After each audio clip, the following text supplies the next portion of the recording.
Need-based aid is one thing, but how do you decide who gets a merit scholarship? We think about students who would be fun to teach.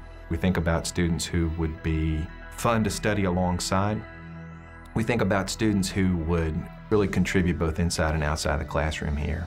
Students like Nathan Sikar. He's terrific. And if I've learned anything as a teacher, it's that my teaching depends greatly on the quality of the interaction I have with the students.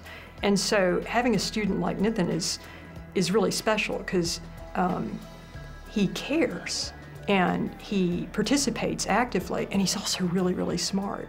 But he almost did not come to UNC. He was accepted at many prestigious universities, including the Ivy League.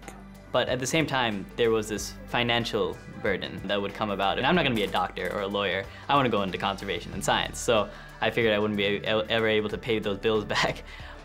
When Nathan received the Carolina Scholarship, he did some research. Despite the apparent prestige of the elite schools, he discovered something interesting.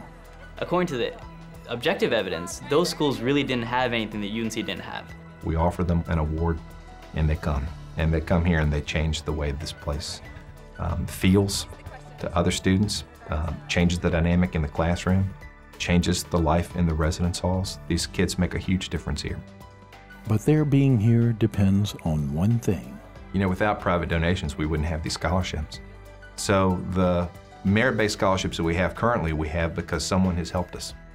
And without really dedicated, good-hearted people helping us, we wouldn't be able to attract these terrific students that we're talking about at Chapel Hill. It's really as simple as that. Private support is the way that we recruit the ablest, best students to Chapel Hill.